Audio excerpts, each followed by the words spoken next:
Wow, this is crazy.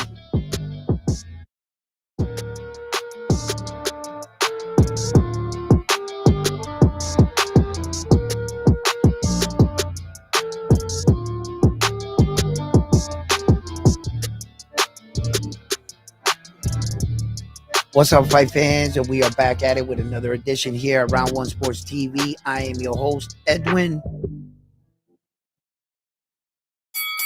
And where do all fights start at Round One? So let's talk about it. We have a lot to talk about. Let me know when you're tuning in. Do you hear me loud and clear? I'm having a little tough time here with this verification thing here going on. Now I didn't remember the number they sent me.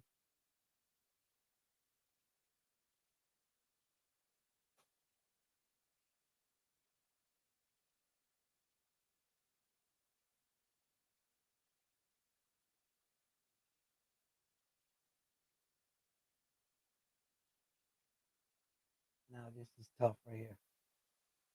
Oh, Jesus.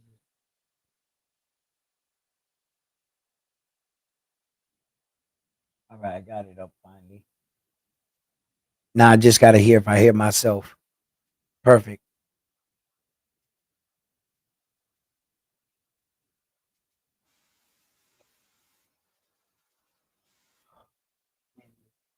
How's it sound? Because I just unplugged everything yesterday and I have to oh shit, hold up.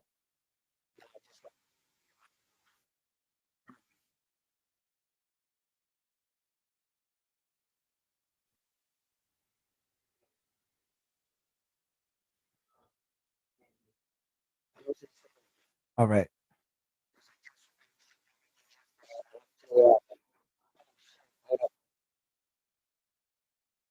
All right, that's what's up. Good. I got it. So let's get this episode started. Sorry about that. Uh I try to go on the day after I made the Berlanga video and stuff, but I end up doing some renovations to the room, and I end up getting a floor installed in my office. Last night I was up with Bam Bam Boogie and shit. I showed him it and shit. We was talking. He was supposed to keep us updated on the Billy fight, and I guess he was watching prelims in a loop, and he kept saying, "We're still in the prelims," and I was like, "Really?" I was like, "All right, yo, we had to catch up with the fight today." So anyway, there's a lot of top stories going around in boxing today. And one of the top stories right now is the Devin Haney situation with him being at a carnival of sorts and he threw a punch at a fan. There are a whole bunch of sides of the story being said, but in my investigation, I looked up on Devin Haney's website and he had posted a brief text saying that the kid had called them the N word, a ninja, right? And then he took it down. He took it down. So, I that don't the only thing I could draw from that is when you take a post like that down is because probably like your lawyers or advise you to because they can use things against you. And you never know if someone had a different camera rolling with audio. Then all of a sudden the audio comes out and it tells a different story. Okay? Because we only seen the audio that was whoever was, filming that day. So, what does it say about Devin Haney, right? And this blatantly tells me that the situation he created for himself, trying to get that O removed, he's gonna when he goes out, he's gonna get a lot of criticism for that. And when he enters the ring, he's gonna get a lot of criticism for that. Devin Haney might feel like, all he wants to do is box, and it seems like everybody's coming at him, but it's because of the things that Devin Haney is doing.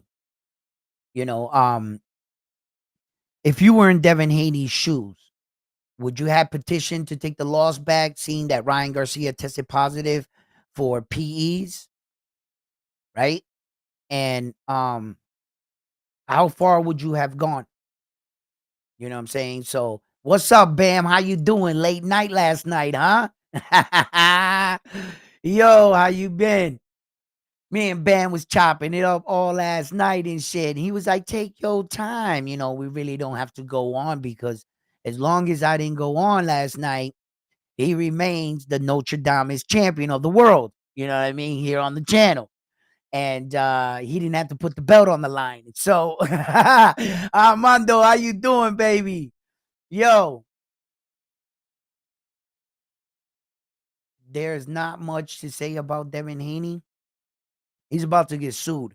I think so. And look, in that situation, when you're out like that and you're the kind of star you are in fighter, whether you're a rapper, a football player, baseball player, it doesn't matter. Your little entourage, their job is to protect you.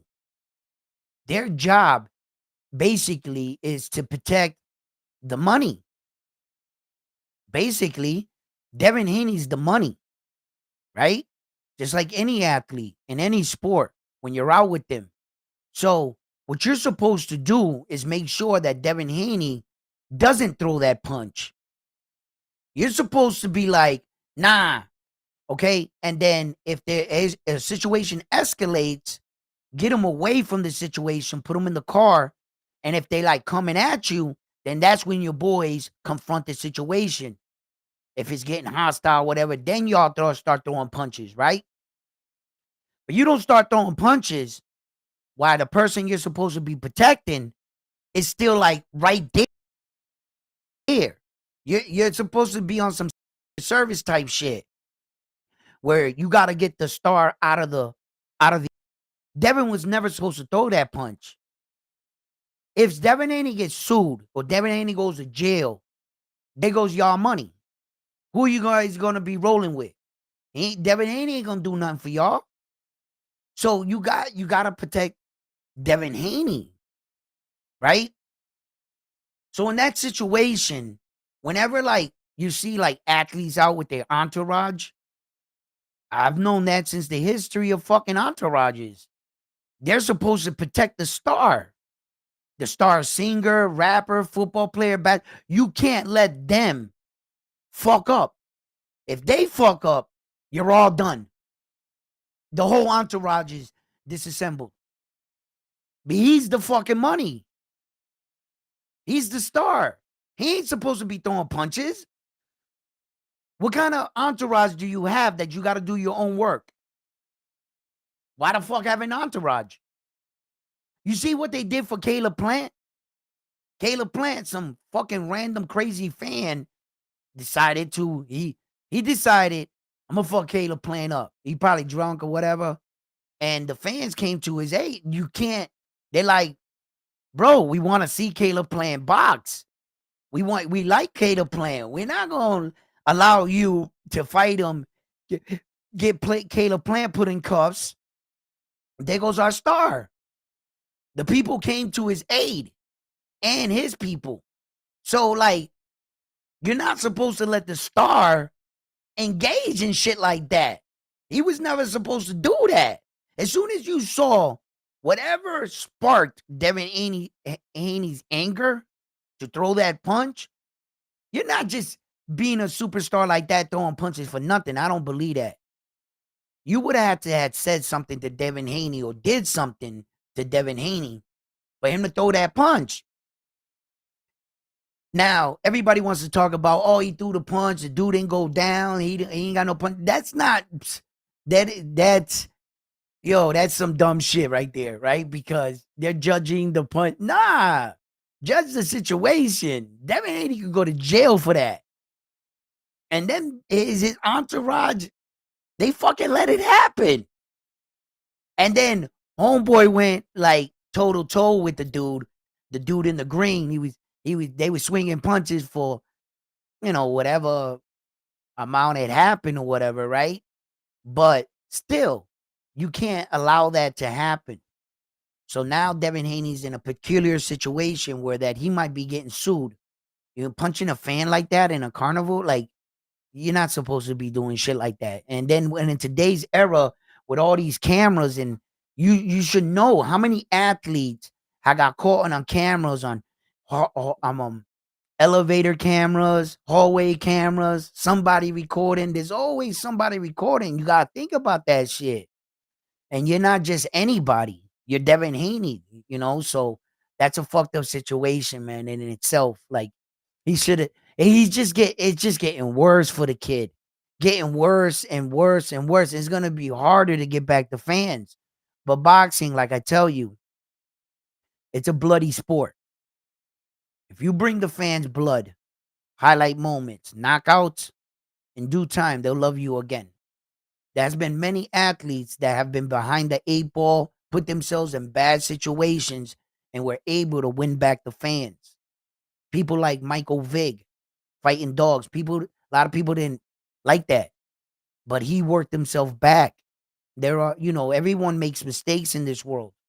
If you are without mistake and you lived an entire perfect life and you've never needed a second chance, then throw the first stone at Devin Haney.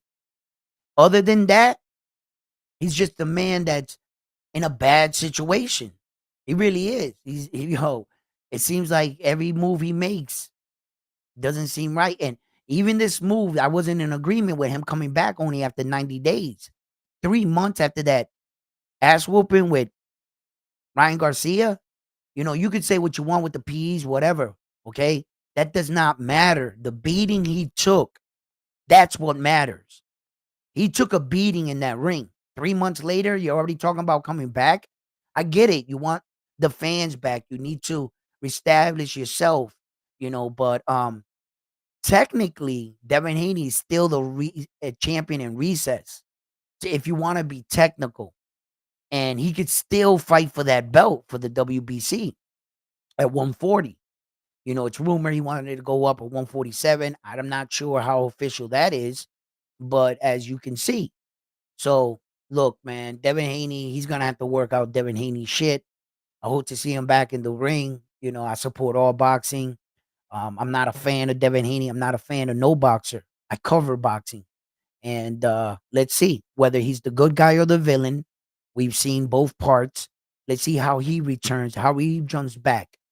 That Tank Davis was put in jail for hitting a pregnant girl in a car. And he came back and the fans loved him too. What's worse, hitting a pregnant girl in a car or punching a guy in an amusement park? You know?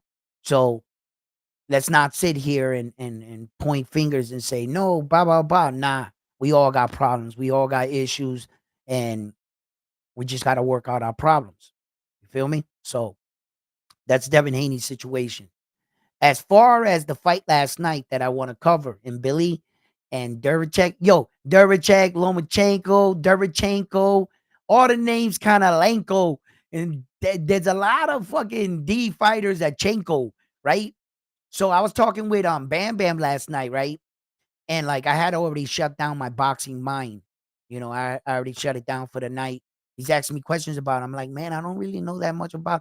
Like I had like a complete brain fart. Then I'm like watching the highlights, and then I watched the entire fight this morning. I'm looking at him. I'm like, ain't that the dude that fought Jaime Munguia? I'm like, wait a minute, homeboy. I've been doing so many things this week, back to back. Really haven't got a chance to honestly like sit down and pay attention to a lot of these fights. I went from one project to my house to the next, and I'm kind of like moving through the house. So I've been really busy, and my fault for that, you know. But I was looking at the fight, right? So I saw on the highlights he had suffered an injury, so I had to go back and watch the entire fight to kind of see where the injury occurred.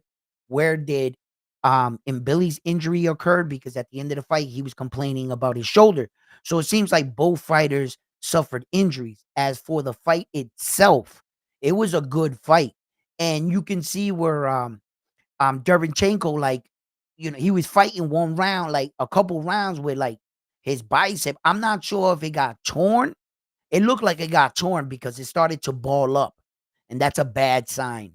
When your bicep shoots up into your arm rather than a bruise, right? But I have also seen in gyms where that the boxer had muscle spasms and his and he got like a bruise, like a Charlie horse, and it balled up, but it didn't come out that he tore it.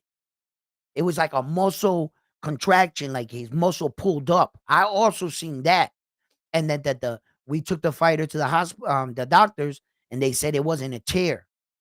So, and then in some cases, it was what it was. It was a tear, right? So there's that rare occasion where it can lock up. So and then I started seeing that he was throwing the punch later in the fight. Like it started like to like, either two things.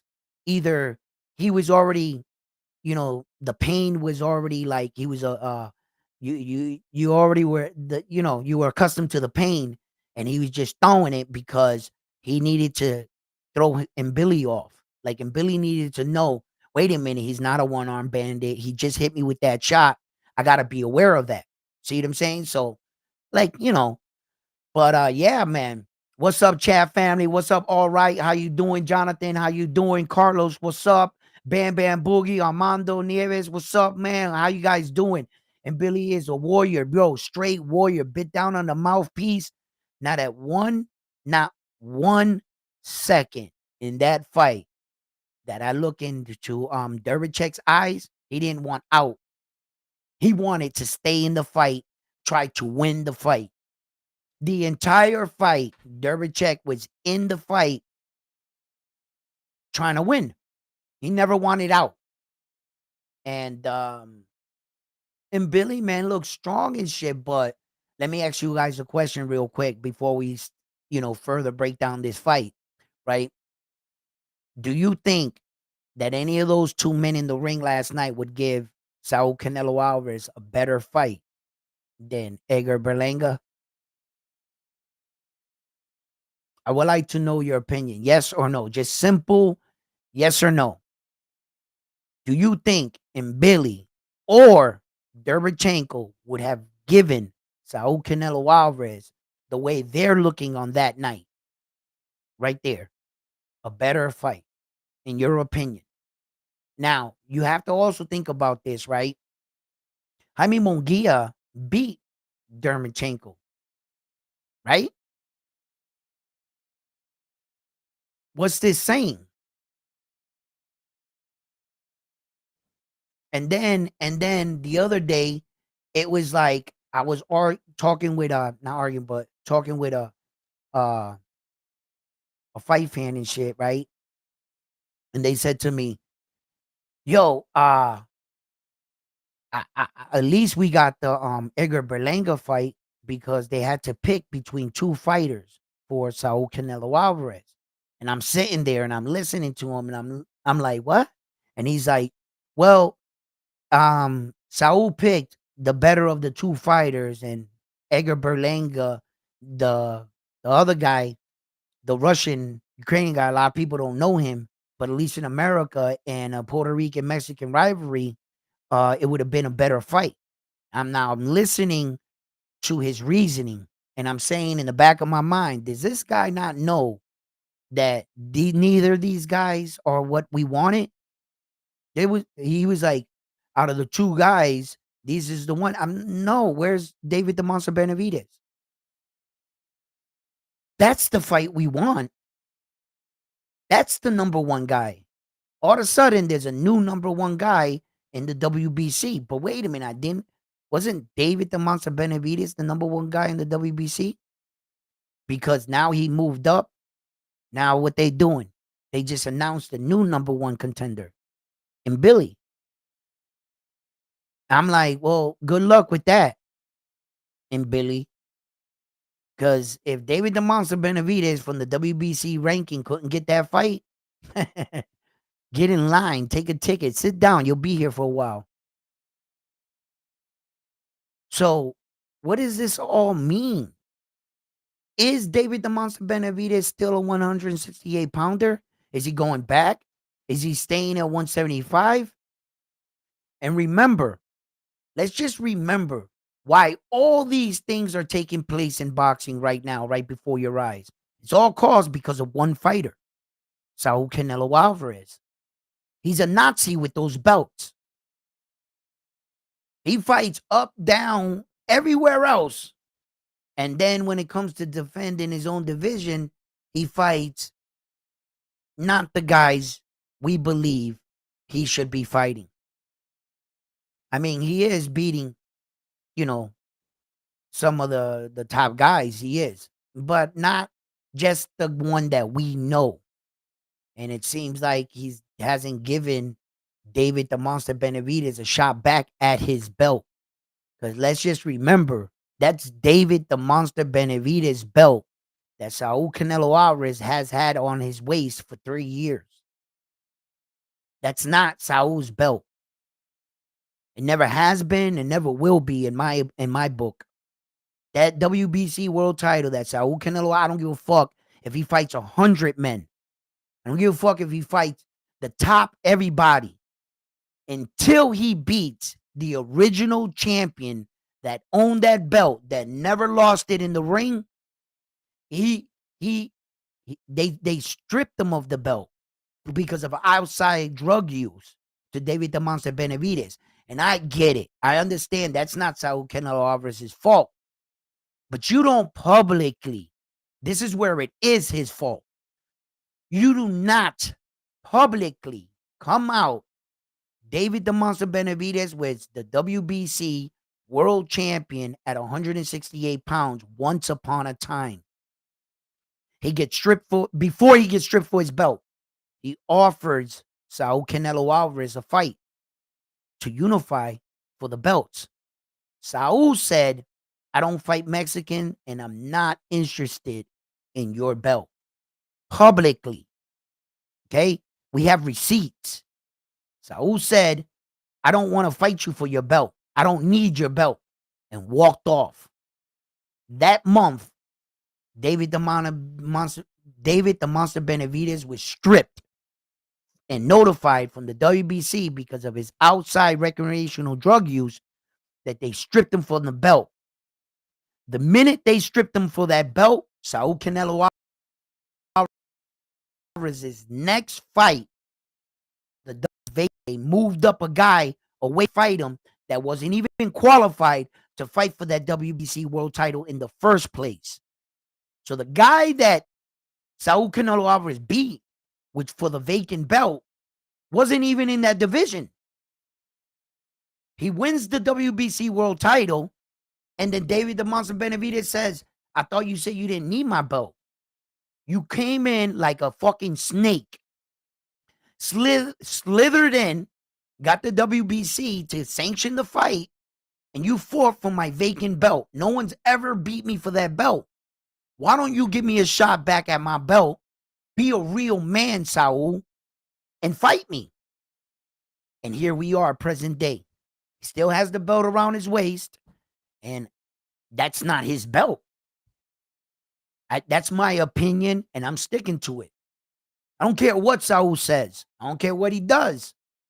You're not the man until you beat the man, in my book. This is fighting, right? I am covering boxing, right? I not cheerleading. This is not fucking feelings, and this ain't basketball, right? This ain't baseball. We don't play the best out of 7, right? No, this is a fucking warrior sport. And we're talking about the best fighters and the best warriors that we have. If you're going to claim to be the fucking king and put a crown on your head with a fucking some scepter and all these belts and give the world the image that you're him, but not being him, people are going to call you out on it. I don't know what sport you can just fake to be the king. Well, yeah. Yeah, there's a lot of those. But anyway, you got to be the king, bro. You know?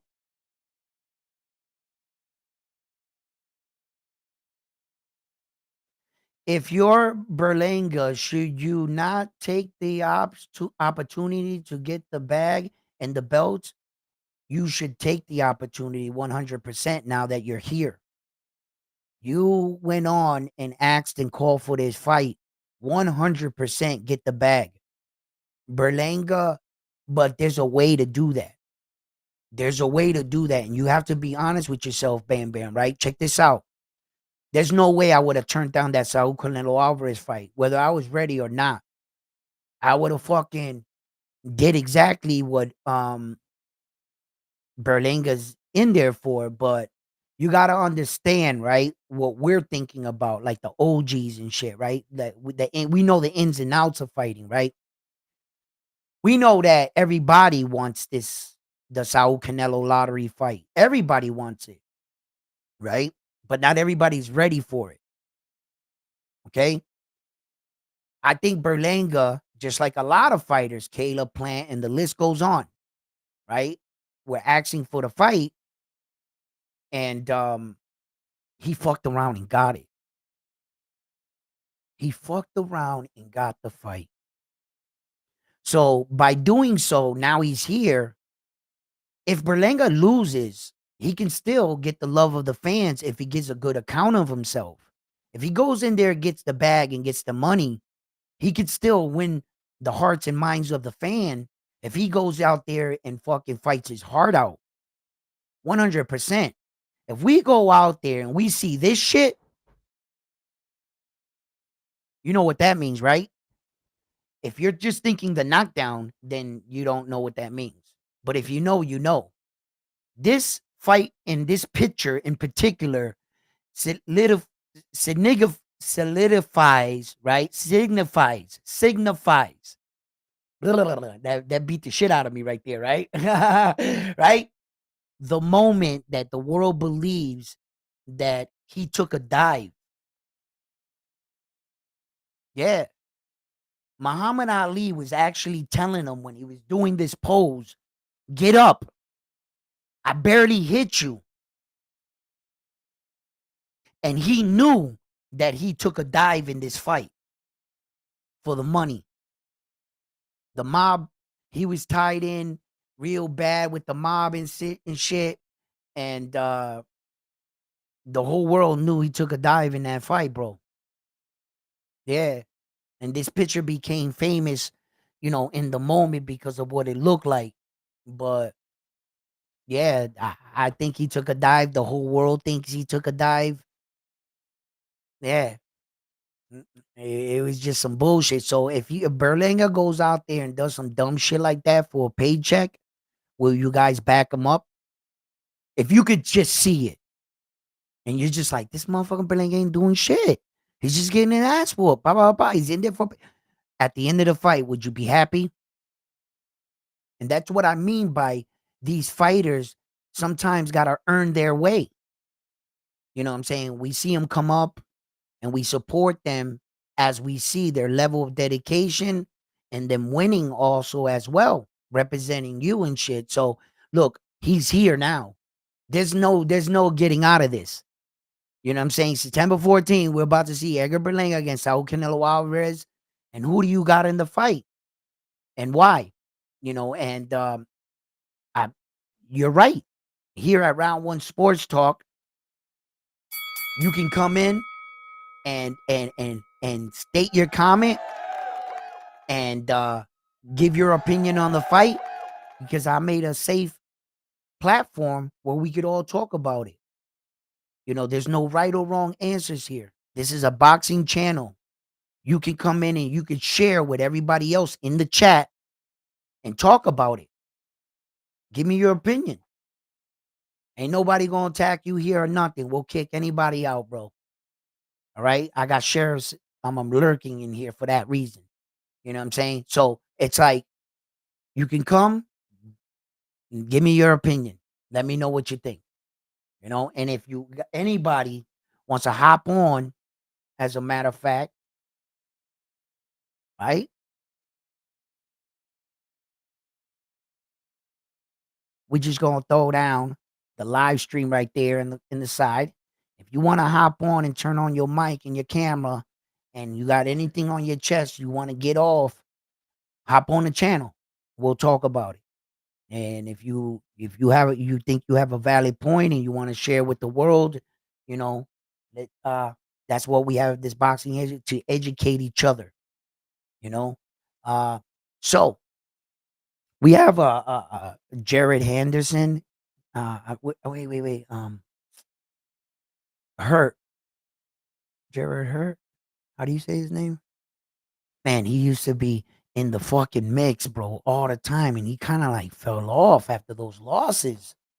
That's what I mean. Sometimes fighters don't bounce back after losses just like that. Like, like some fighters will bounce back better than others. So yeah. But interesting enough, we have September 3rd, Naoya Inoue versus TJ Doheny, and that is gonna be a great uh moment because I get to see one of the best boxers backing in the ring again. And every time Naoya Inoue steps in the ring, I learn something more from the man. I like to see the best always fighting. And since Terrence Crawford just fought, so I know, he's out the way. We're not going to get Terrence for a little while now until they figure out where his next move. So we're not getting Terrence for a little while. I want to see Tank Davis back in the ring. The Shakur's already back, and Shakur just fought, it seemed like, right? And I already need to see some of these things. That Tyson Fury and Usyk situation. I was going to talk about that, but I think I'll talk about that on a later time. Um, there's just so much more to close the year. Now, one of the good fighters that I saw was Abdullah Mason. And I went back. He made short work of the dude in the second round. He hit him with a slick uppercut in the inside. It was beautiful. They keep saying, like, oh no, this is gonna be a step up for Abdullah. This guy right here is gonna really give him a challenge. The guy they put him in front of him, this Abdullah was a kid. This dude was 30 years old, right? And he wasn't the best fighter in the world, but as far as experience, that guy should have been able to, put up a better fight. And it seems like the Mason kid, he's just doing away with them faster and faster and faster. They say this guy's the next guy, and he's knocking him out faster. So it looks like they're bringing him along well. When they were asked if he was going to move up to 10-round fights, he said he was going to go do another 8-round fight. And then in 2025 is when he's going to have that bust out year. I think he's going to start to contend maybe perhaps for a world title somewhere in there. I'm not sure, who he's going to fight or whatever, but um, we all know who the champions is. We got 2 Ukrainian champions and 2 American champions at 135. Tank Davis, Shakur, Loma, and Berkachak, whatever his name is there. There's always that check, like, you know what I mean? For the Ukrainians, there's so many of them with these little similar names and the way you pronounce them. And when I hear them, I'm like, you know what I mean? But I'll get used to it. But anyway, what's going on here, chat? Fat Joe and no one else. Oh shit, what's up? Armando, he gets his Puerto Rican passport revoked and Fat Joe will be yo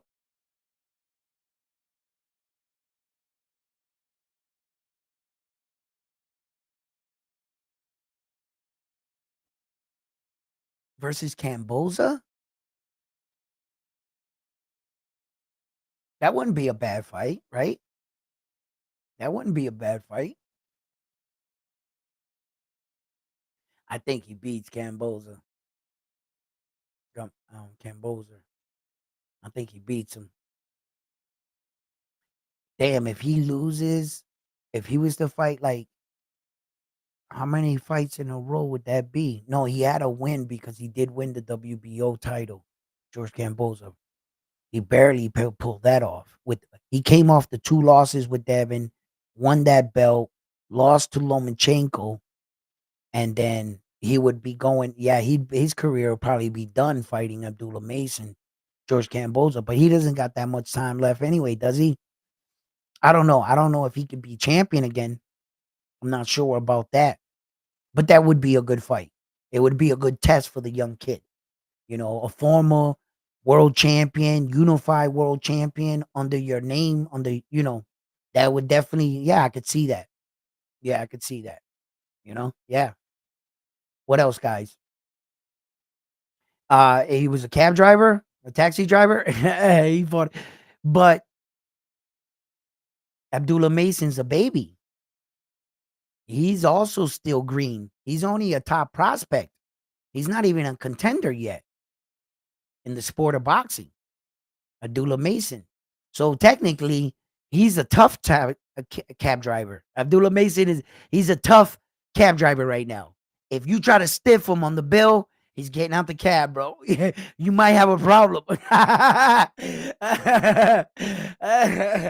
Right? So he's a pretty tough one.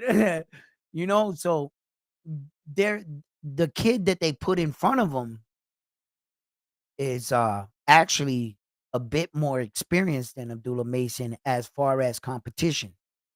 I don't think he's better than him. Obviously, he got knocked out in the second round. Yeah. So, but that kid was been around for a little while, and he's 30. He's not a kid. He's 30 years old. Where Abdullah Mason is what? All of 19, 18 years old. So, yeah. What is Abdullah Mason now? The years are going by kind of fast. Might be already 20 or some shit.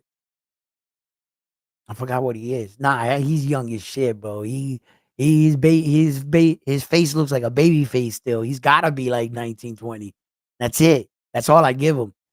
I gotta check on it. I just thought of it. I was like, yeah, I've been covering him for a little while. He's already got like 14 fights. He had like 14 fights, 12 knockouts going into the fight last night. So then it becomes 15 fights with 13 knockouts now. So the time's been going on, but he did do like some, like in the beginning of your career, you could fight a lot. Abdullah Mason fought like 5 times in 1 year. I believe 2024, he fought 6 times, man. I gotta go check him out. I haven't time to check out all the fighters, but if anybody could help me with that and answer that question, how many times did he fight in 2024, Abdullah Mason? He I think he fought like 5, 6 times, bro. So that's why, his record is going up, and he might have more fights than years. So he's somewhere around there. I know that. All right.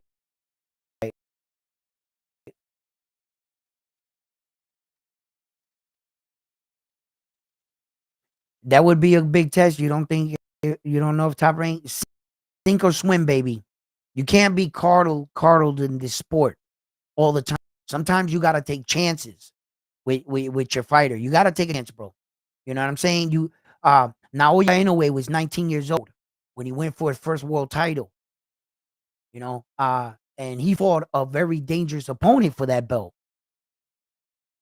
Very dangerous opponent, a veteran fighter for over 10 years. And here's a kid that only had 5 fights coming into his sixth professional fight against um Omar Naves, right? That's who he fought for no, he fought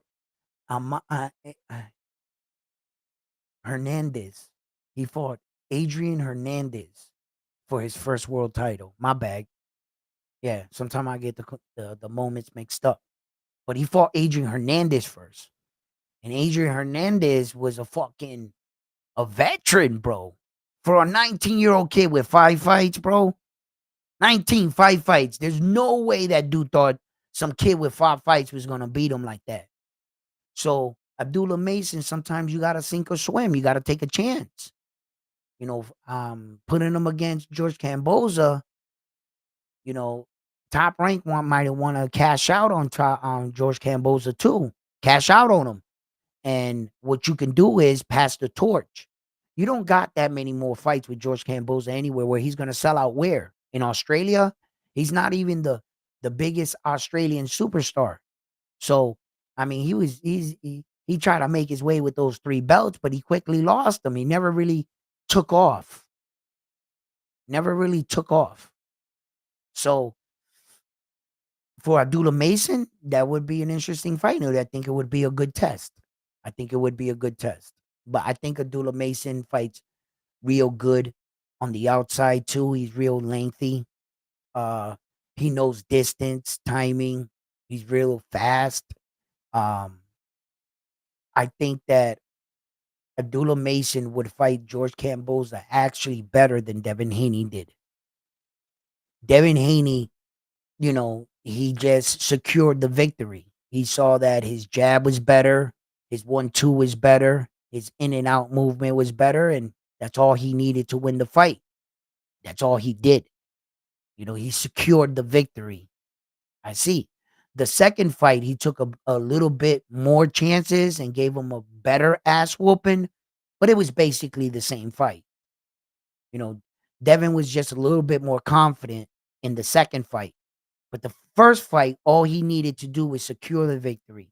Abdullah Mason would actually fight George Kamboza. He would actually fight him. And I think he might stop George. He might stop him. Abdullah. He got power. Abdullah got power, man. And I like his overhand over the jab. And I like how his body shot. He has a solar plex body shot on the inside. Is fucking nasty. He throws it off the jab. He throws his steps, boom, right to the body. And what he does is with the jab is he makes the guy go like this so that you don't see the body shot coming in. He times it very well. Very, very well. Then when he hits the guy down in the bottom, usually it's like in the first, second round where the guy's still strong enough to take the body shot. But believe me, it took a lot out of him. He's going to set that up again. And this time, the guy's going to go down at the bottom to protect his body. He's either going to clinch with his two elbows or shift like this. And Abdullah Mason goes up the top, snaps him off the top of the head. And it's one of those are punches and setups that he's setting up through the course of the fight. And he's pretty good at it. He's pretty good at it. His dad told him about the uppercut last night on the inside. He shifted. The dude clinched up like this, but since his guard was open from the elbows pointed out, he kept going like this. And his father recognized that, told Abdullah Mason, throw the uppercut, shift in front of him, give him an angle. And as you're shifting, when you put your foot down and you go to shift like this, throw the uppercut. And he did. He sat him right down. It went boom, boom, bam, sat him down. It was well executed. Well executed. And that's what you like to see about your fighter. You like to see the intelligence of the fighter. You like to see how he's moving, how he responds to pressure, certain boxing situations. And as a coach, what did you take out of the fight? As you're watching Abdullah Mason box, you want to see things or flaws that you need to improve or work on, with every experience until he gets to that championship fight. If he's successful to win the championship fight, that's when you go into championship mode. That's when you start to defend, conquer, and try to unify now. You're not on the hunt anymore. You're not so much, like that. So it's just different levels in boxing, and you get yourself in a different position in boxing. Like a lot of people are yelling out, we should get Jaron Boots Ennis with Terrence Crawford, and I highly disagree. I highly disagree about that fight. As far as both fighters, as fighters, yes, I would love that fight. Hell yeah, I want to see that fight because I think that'll be a fucking great fight between Jaron Boots Ennis and Terrence Crawford. As far as the fight itself, I think that would be an explosive fight. But as far as the business sense and what you've done in your career, they're at different places in their career. Terrence Crawford is up here. Jaron Boots Ennis is over here. He's not even close to Terrence Crawford as far as deserving to fight him. That would totally be up to Terrence Crawford. Let's just think about this. The only way Jaron Boots Ennis got that belt is because they stripped Terrence Crawford. Because Terrence Crawford was trying to do Terrence Crawford shit. He never fought in the 147 after Errol Spence. That was his last fight at 147. The entire world knew he was moving up. He has no intentions on defending those belts at 147. He just fought at 154. So if you're saying you want to see Jaron Boots Ennis because he deserves and he earned the shot to fight Terrence Crawford, he earned the shot where? Where did he earn a shot? At 147? You need to move on with boxing. Terrence Crawford doesn't fight at 147 anymore. He's a champion at 154. I don't know what you guys are talking about. He doesn't even fight at 147. So, Jaron Boots Ennis earned the fight to fight who? A ghost? An image of the man that was once standing there? You want me to go on that? No, he hasn't, he's not reaching Terrence Crawford as far as ticket sales, money, accomplishments, championships, divisions. Jaron Boots Ennis has done none of that. He only has now won his first world title, and he only has one division, and he has one title, I guess, title defense. So you're going to put one world title against one title defense, one division against a man that unified all four belts in two separate weight divisions. He's a 4-division world champion, and he's fought about how many? 13 world champions Terrence Crawford has fought, give or take, right? Throughout his career. He has over 40 plus professional fights. And just because Jaron Boots Ennis is the next shiny star, he automatically has to fight him? How? How is that possible? How is that possible? At what point did Jaron Boots Ennis earn the fact that just to even talk to Terrence Crawford, just for me to entertain an email of yours, you're not even in my room. I'm trying to fight Saul Canelo Alvarez. I'm trying to fight other champions. I'm trying to unify all four belts. And meanwhile, you're way down here asking to jump up and let me help your career by accepting the fight for you, rather than you earning your way, rather than you going out and getting all the belts yourself. Go make your own legacy. Do it like I did it. Get it out the mud. Why do you need me to help you? You know why? Because the truth is the truth. You're not in the room with me. Talent-wise, fighting-wise, he's in the room with Terrence Crawford. Jaron Boots Ennis, yes, he is. Fighting-wise, talent, he can fight Terrence Crawford any day. Any fucking day. I'll put Jaron Boots Ennis against Terrence Crawford right now in a ring. Of course I would. If it was up to me. If it was up to me, hell yeah. What? Jaron Boots Ennis might pull the upset. You give him enough time, a training camp, him and his father to develop a fight strategy to fight Terrence Crawford. Shit, I think that'll be an amazing fight. But business-wise, he doesn't belong with Terrence Crawford. Hell no. Terrence Crawford put in all that work just to fucking, nah, you're not supposed to do that. I don't care how good the kid is. I think if if the gods had it their way, we'd get a fight like that. But it's just not financially right for Terrence Crawford to look in his direction when you put in all this work to get in that direction to try to win that kind of fight for yourself and secure that Saul Canelo Alvarez lottery fight to determine who is the best fighter in the world. Is it the Mexicans or is it the Americans? And the Americans want to challenge the top Mexican fighter in the world for status of the best fighter on the planet. You put up your best fighters and we'll put up our best fighters, and we want to see who the best is. But why are you going to put up our best fighter against our best talent American fighter? That's what you would be doing. You're going to put Jaron Boots Ennis to fight our best American fighter. So you're going to have the best talent we have fight our best guy rather than us fighting another country's best. I want Terrence Crawford to fight Saul Canelo Alvarez to prove to the world that the Americans are the best fighters.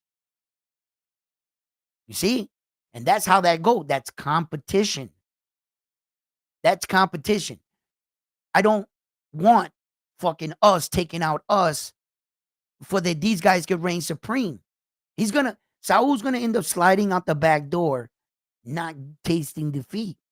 He's really gonna pump his chest about he's the greatest Mexican fighter. And that's why we need fighters like Terrence Crawford to answer the bell for us, to save us from this false narrative that he's the best fighter in the world. I mean, listen, I got nothing wrong with Saul Canelo Alvarez. I think he's an amazing fighter. I just believe there's somebody else that can beat him. And if I think that there's someone else that can beat you, and it happens that you guys are fighting the same era, well, then damn it, let's see that fight. Let's watch it. I think David the Monster Benavidez will beat him. Now, you let David the Monster Benavidez get too good, Saul. You let him learn too much, bro. You should have beat him 3 years ago when his footwork was trash, when the whole world didn't even notice that David the Monster Benavidez' footwork was like garbage. Like he was so putting up so much offense with all those shots up here, it seemed like nobody bothered to look down.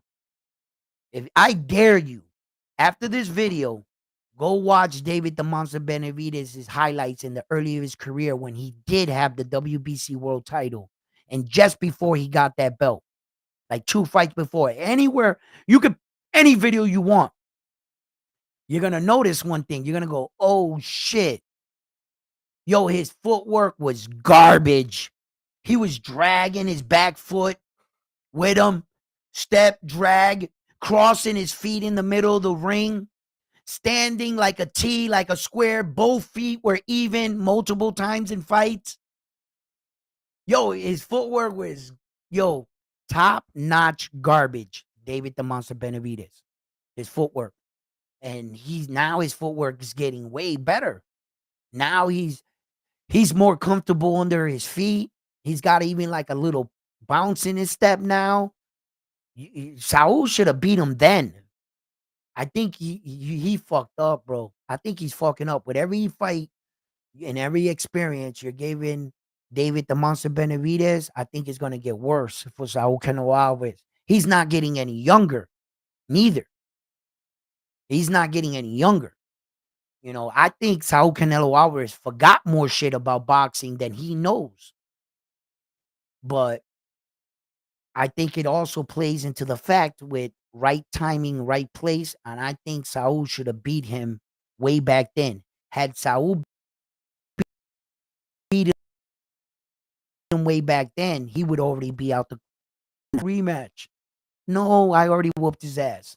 But without fighting him, you didn't whoop his ass. And that's where the problem lies. We haven't seen that. You haven't proven that. See what I'm saying? So, yo, Koki, he just wants a picture, and Devin got here fighting street kids and carnival. Well, that's what they said. He wanted a picture. I don't think that is Devin Haney that gangster where you can ask him for a picture and he's gonna punch you. You really believe that? Devin Haney's a fucking kid that was raised in private schools. He was never in a street dude. He's a tough kid. He was raised in boxing gyms, and as far as that man at warrior mentality, yeah. But you mean to tell me you can't walk up on day, hey Devin, let me get a picture. Oh, you want a picture? Take a right shot, jump him. That don't sound right, bro. That's bullshit. I don't buy that. Oh, I just want to. You ever notice when somebody gets shot or killed in the neighborhood?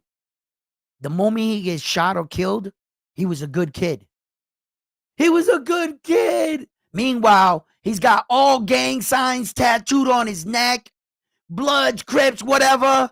Yeah, MS-13 on his head. Like, he was a good kid. He didn't bother nobody. Motherfucker, he looks like a certified gang member. Right? Every time something happens, oh, I just wanted a picture. Meanwhile, you're like, oh, fuck you, Devin Haney. Didn't you get your ass whooped, you fucking ninja? And blah, blah, blah, blah, blah. You know what I'm saying? And you pissed Devin Haney off probably. But that shit about, oh, I was just a fan and I just wanted a picture. You don't just want a picture and get punched in the face by athletes and stars. That's that's just who the fuck does that? Come on, man. All he wanted was a picture. Yeah, right. Yeah, let him tell it. Let the people that they just left out all the fucking ninja this and ninja that to his face. They left all that out. Yo, my ninja, can I get a picture? Oh, my ninja, you got your ass whooped. You're a bum. You know that you're a bum, but I still want that picture, my ninja. Yo, you know what I mean? I have no idea what pissed Devin Haney off, but I do not think it was all I wanted was a picture. Get the fuck out of here, bro.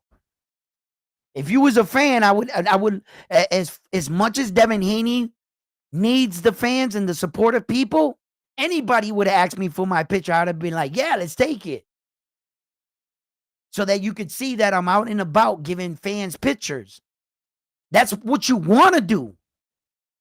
And you mean to tell me Devin Haney's coming off this fucking ridicules and getting his O back, and a fan's going to ask for a picture, he's just going to punch him? Come on, man. Make it make sense. Make it make sense. For real, please. Make it make sense. That's not what happened.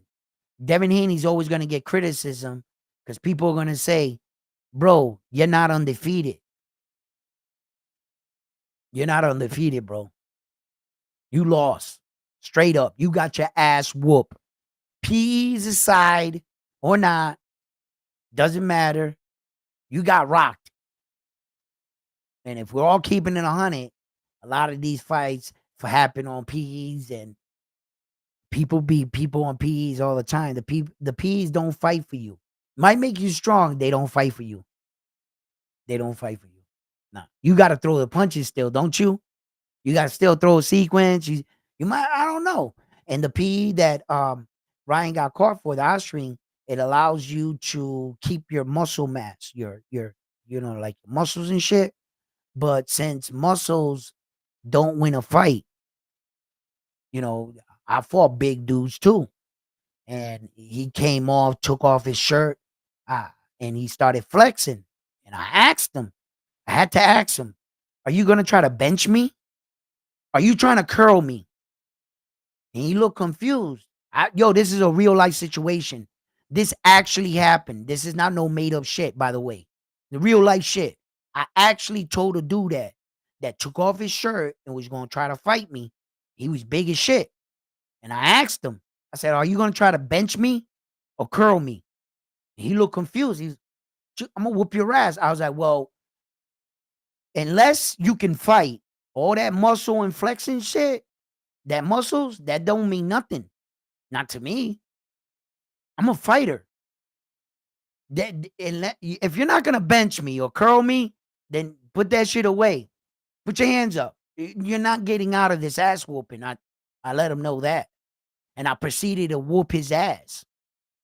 Because what the fuck is your muscles doing? You better know how to fight. So even if Ryan was the bigger guy, we've seen multiple guys fight big guys, muscular guys, strong guys that don't win a fight. What wins the fight are you throwing punches. Am I right? So just because you were strong, so nobody knows how to deal with power. Power, brute strength always wins a fight. Is that what you're saying? Oh, no. So Ryan was stronger. He cheated. Okay, yeah, we all know that. But that doesn't win a fight all the time. There are hundreds of fighters that know how to deal with power. There are hundreds of fighters that have been out. There's been men that fought Mike Tyson, George Foreman, and made it to the 12th round. They know how to deal with power. Mike never caught up to that ass because They were moving. There's been plenty of fighters that fought powerful fighters, bigger men, and went the distance or beat them. So the excuse of Ryan Garcia being bigger, stronger on PEs, that's in my mind, that still doesn't win you the fight. How does that win you the fight? The only way that wins the fight if he was better than you. He whooped your ass. And that's what happened, regardless of anything else. So, Devin, there's a lot of people that feel that way. He's always going to get criticism for that. Now, whether or not I believe that, I'm just giving you the side that there's hundreds of people that believe the exact way I just said it. You know, that's what they believe, and he's always going to get criticism. He's going to always have a situation until Devin Haney gives the fans exactly what they want. We are in the fight business, the hurt business. That's what we're in. You need to get in there and give blood. Just make sure it's not your blood. You see what I'm saying? You're supposed to be giving him the other guys. You know what I mean? Right? Not getting your ass whooped, right? So he's gonna. That's the situation Devin Haney has himself in. That's the situation he has himself in. He's gonna get criticism, whether we think otherwise or whatever, man. I wouldn't want to be Devin Haney right now. I wouldn't want to wake up this morning in Devin Haney's shoes. That's for sure. That's for sure. You know what I mean? I think I would rather be Tank Davis or Naoya Inoue or even Terrence Crawford. I like their situations better. You know? But yeah, guys. Listen, fight fans, man. Look at good. Oh, Andy Cruz versus Joshua again. I thought he was gonna fight Dubois for the IBF title that they stripped Usyk for.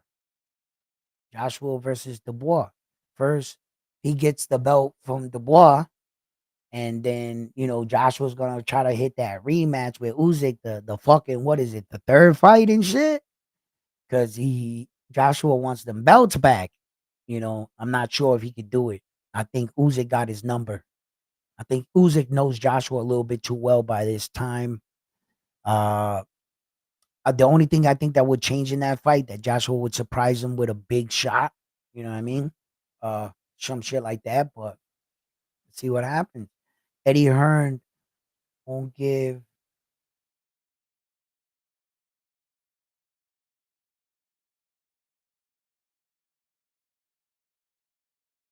Is that Koki? Is that official, or is that just that's what like YouTube channels are reporting? Did you actually like have a video where Ed Hearn saying he wasn't going to give Subria the rematch? Did you see a video like that out of Ed Hearn's mouth? Or did you hear that from another YouTube source claiming that Ed Hearn won't give him the rematch and that they want to maximize on Paro? Okay. Which way did that go? And if you did hear Ed Hearn say that in an interview, I would like to see it. I would like to see it because fuck if Ed Hearns, if I hear him say that, now I know he said fucking Subriel up.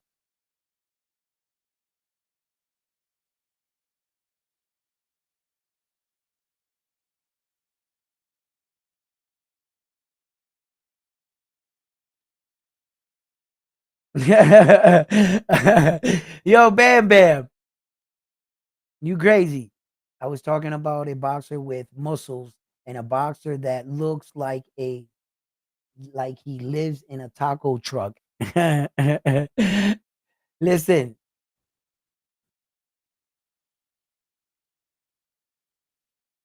Oh, good example was the Andy Ruiz. I get what you were saying. I get what you were saying. I get it. Not that they were gonna fight again or that they were scheduled, but good example was the Andy Cruz fight. Andy the Destroyer Ruiz fight versus Joshua. You were using it as an example. I get it. I get I get how it is all breaking down. Sometimes I got a lot of messages that click, and it's like one, two, three, four, five, six.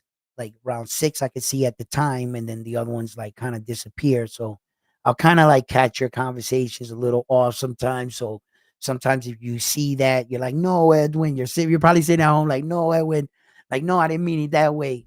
I might catch up with you on that one, or sometime I keep the show pushing and I don't have the luxury to catch everyone. But make no mistake, after every one of my videos, all I do is go back and see all the messages that I didn't read or see. And I have my intentions on always going on to the next show and answering those questions that I did miss. But and then I go into my spell and I never get around to it, do I? you know? That's show business for you. But just like anything in life, I'm getting better at this reporting thing and how to broadcast and carry a show. All those things. I'm trying to get better at it. And also remember fighters' names. You guys know how I am with that.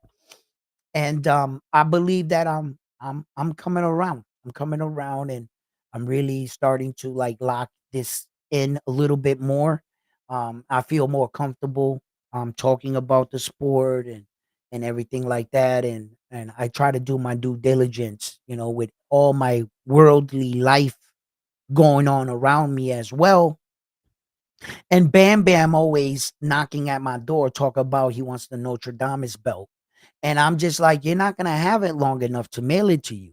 You know what I mean? Because Lionheart is coming for that ass, and No Diddy and Armando, and there's just too many guys that are calling fights here that I don't really see Bam Bam being the champion for long.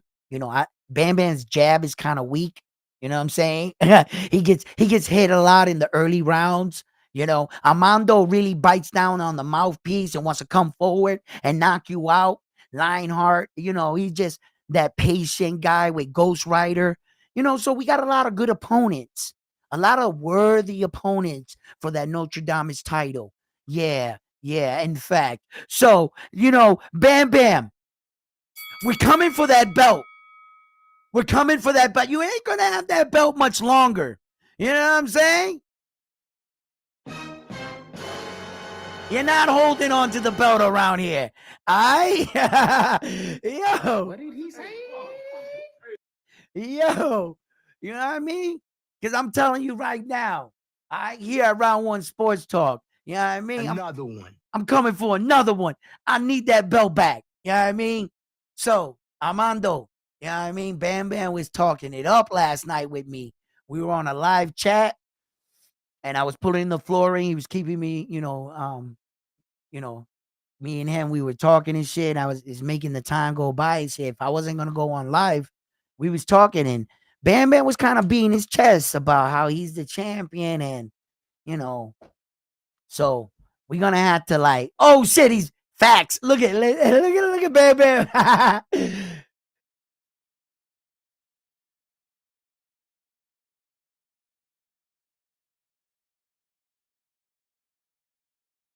No, that you don't.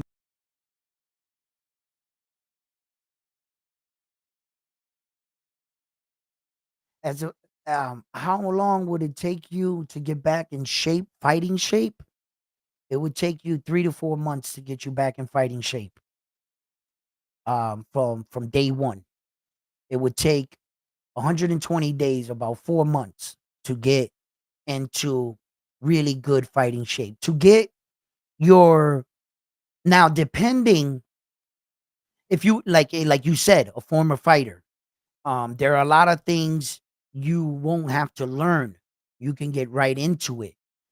You would have to work on your form, and then you would have to get what you're thinking to match what you're doing.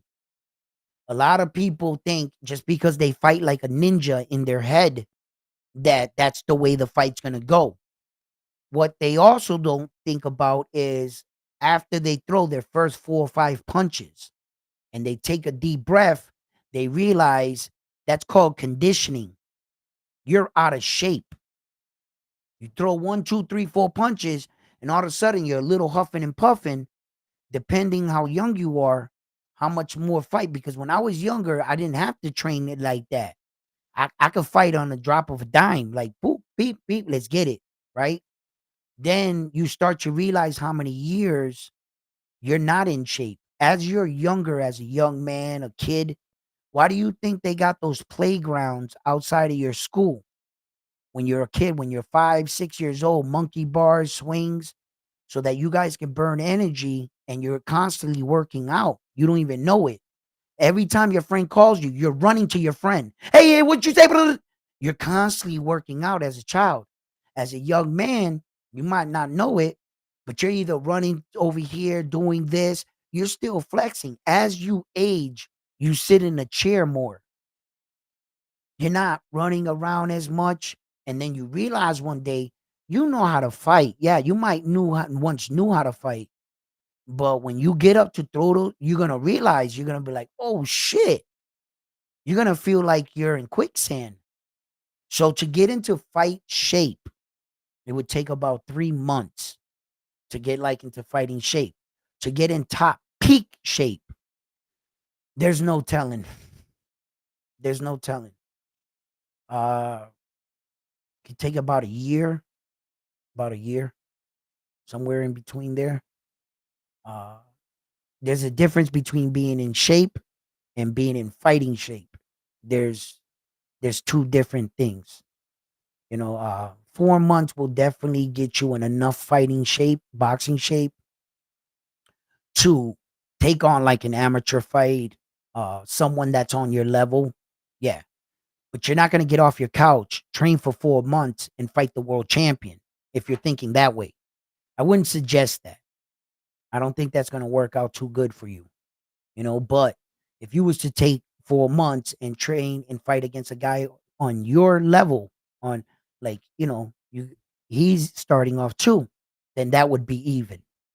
That would be even. And yeah, I would recommend you could take an amateur fight with a guy on your level, like I said.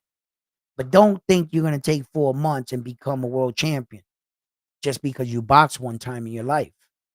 That would be foolish. Hell yeah. Nah. Nah. I if I had 4 months, like, I would give it a shot at Jake Paul, a fighter like that. I would actually give it a shot. He's gonna have to knock me out, right? Because uh I just I think I got enough in it to fight a fighter on that skill base, like Jake Paul. Like, I could fight a fighter like that, right? Because I think I can outsmart him. I think I've seen ways to outsmart a fighter like that. So, but give me 4 months and put me in the ring with who? Take Davis, Terrence Hell no, you fucking crazy? No way. I wouldn't be that stupid. You know, I I'm not on their level. I can't. Hell no. I'm 50 years old as it is. You see these gray hairs? I'll be dying them and shit because I'll be keeping myself in the game, coach. You know what I mean? But nah, I'm past my prime. I'm way past my prime. I can't, you know. But if I was young enough though, and I had youth on my side, oh man, I would do things different. Yeah, hell yeah, I would. But I think I'd be a better fight for Jake Paul than Mike Tyson would be. Honestly, honestly, I think I, I think I'll give him a better shot. Yeah, I'm just, I'm built different. I'm just built different. I age different, everything. But wasn't always like this for me in my life neither. Because when I was like 17 and shit, I had to tell the girl I was 17. She looked at me and she was like, "What are you, 12?"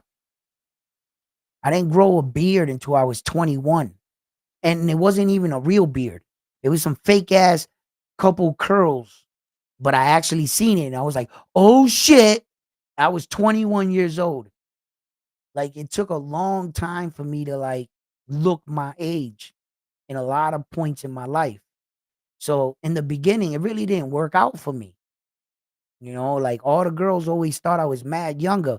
And then as I got older, a lot of dudes look at me like, damn, like you're 50 and I move great. I still be on a basketball court. I got my legs are still under me. I can still do a backflip with no hands, straight up in the grass, just at 50. So I think I still got good mobility. I still got good bounce in my step, everything. I was training for a while, but I'm not gonna lie to you guys. I haven't trained in like since I've been back from Puerto Rico, since I went. When I left, I got a little injury and I stopped for a while, but yeah, I still move pretty good, man. I think it's because in my head I still think I'm 17. I don't know why.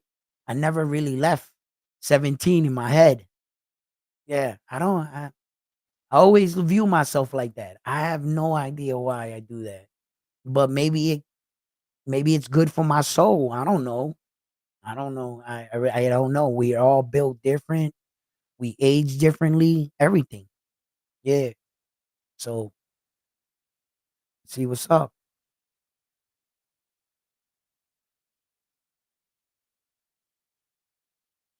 Yo, Armando. Yo.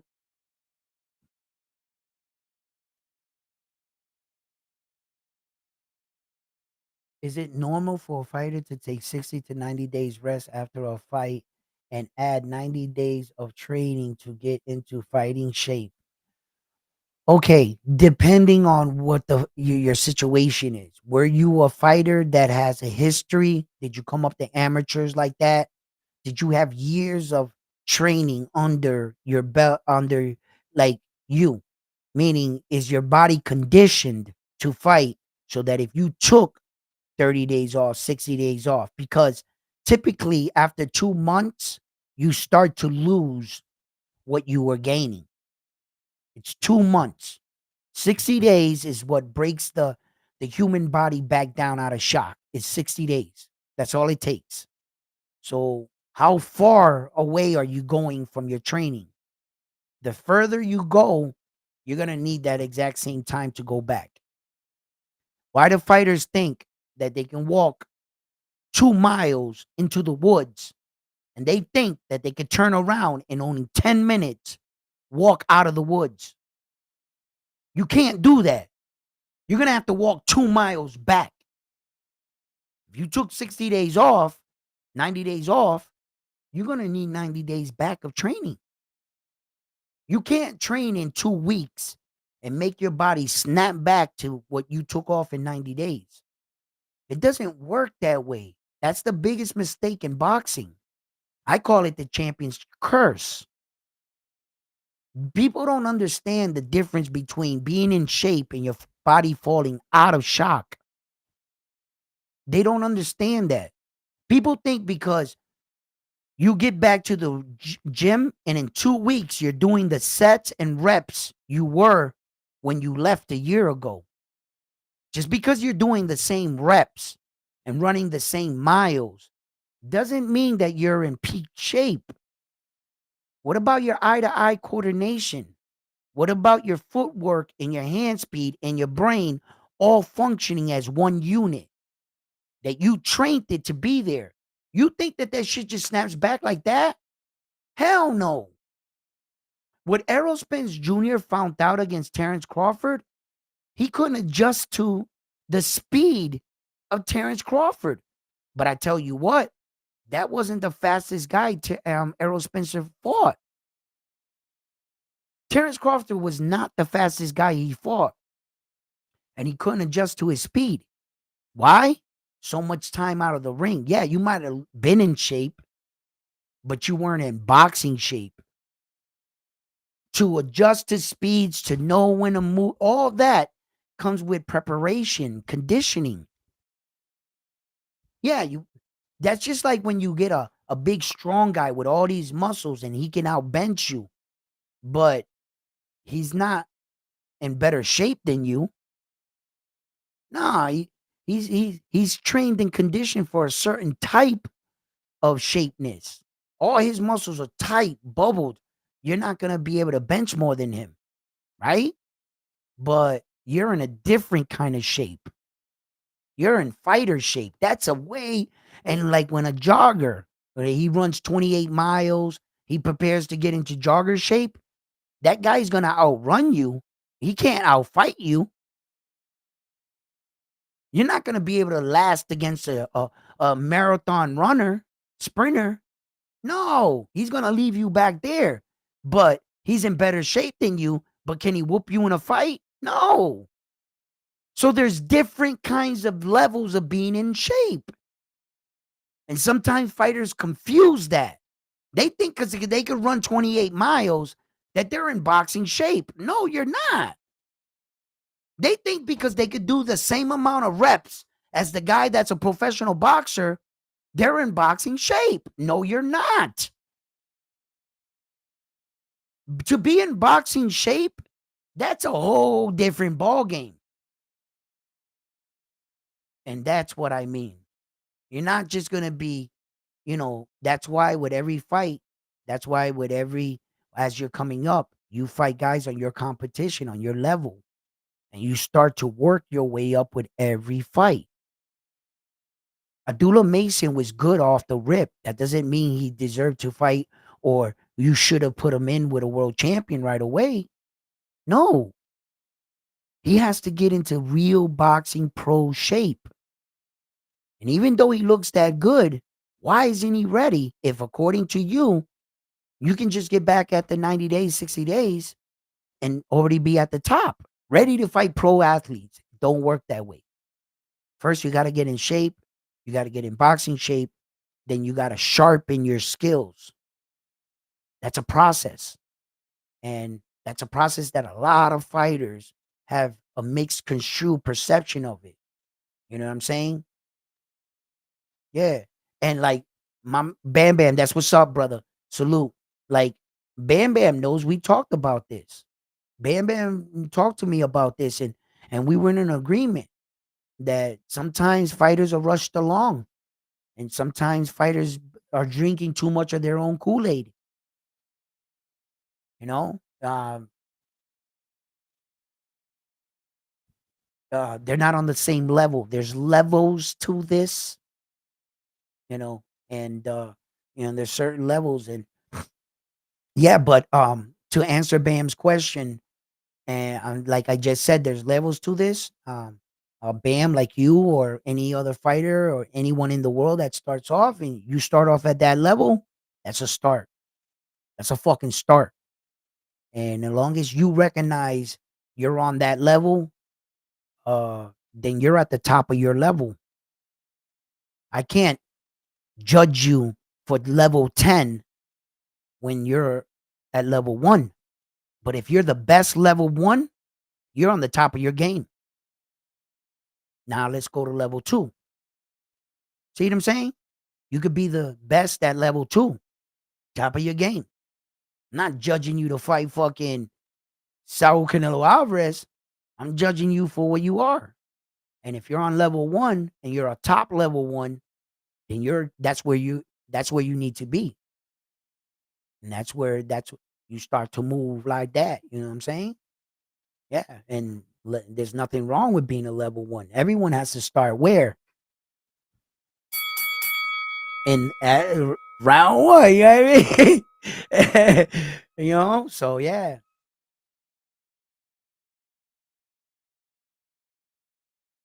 Here comes a troll.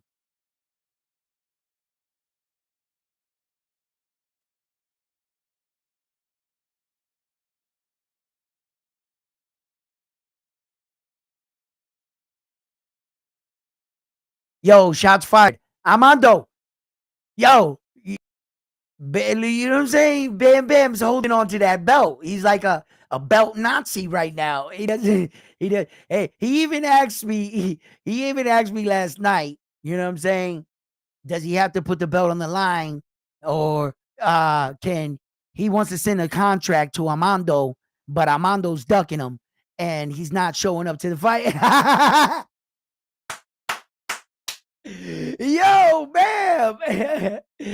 Yo. What's going on? Carlos said he's in shape right now, and Coqui said he coming for the title.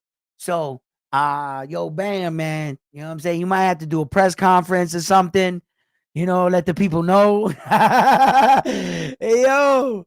So, fight fans, listen, I love you guys. I had an interesting morning with you guys. Where the wall fight start at round one. So, I hope we all learned something out of this episode. I always love to chop it up about all kinds of things, the ins and outs of boxing, anything you would like to talk about boxing. This is a safe environment where we could come on and just express what we feel about our favorite fighters or who we would like to see fight. And what you feel like is going on in the sport of boxing. You could always come on, drop your likes, your comments, share the videos, and you could even subscribe to the channel. I try to give an unbiased assessment of what I believe these fighters are doing in and out of the ring and what we would expect from some of these fighters. So in upcoming future right now, September 3rd, we have Naoya Inoue going against TJ Doheny in Japan. That's going to be an early morning fight. If you're not familiar with Naoya Inoue's fights, they're usually roughly around 7 o'clock in the morning is when they start the prelims because the time frame over there is off. So, and then after that one, we're going to have the Saul Canelo Alvarez, and we'll be getting into that fight. And once we're past that, we'll be closing up the calendar year for the last big the guys that are going to be fighting closing up the year, which I believe Abdullah Mason has said he wants to fight in December too. So we might see him at the closing part of the year. Naoya Inoue will fight another time. He would like to fight in December after this September fight. So closing the years, we're gonna have some big fights, and Joshua should be fighting right around that time. Um, we'll talk about the Tyson Fury situation that was supposed to be for December. So we still have the closing half of the year to go. Okay, so that's hilarious. That would what that say?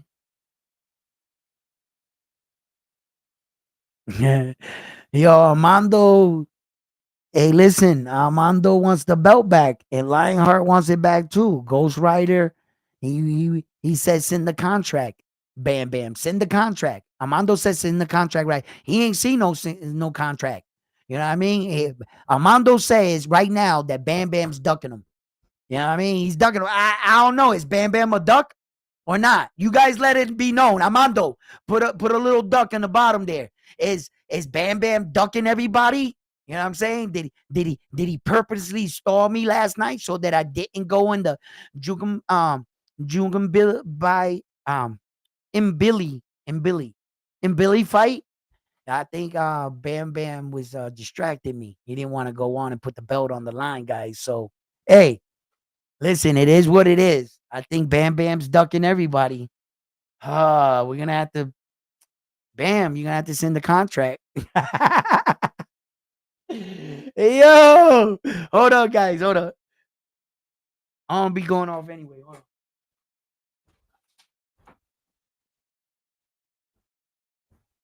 Yo, this wood parquet floor looks dope as shit, though.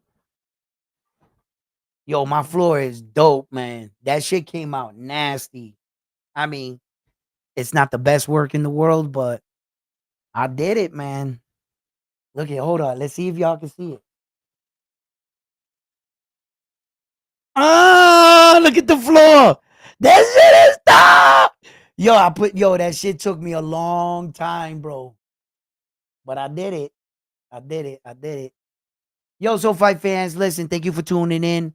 Um, Thank you for sticking around and joining me this morning on this Sunday to talk about the fights and the reactions of the fights that took place last night. Um, if you like the videos, give the videos a like. Please subscribe to the channel. And like always, gentlemen, I am on to the next one after this one here at Round One Sports Talk. I'll see you guys tonight. Peace.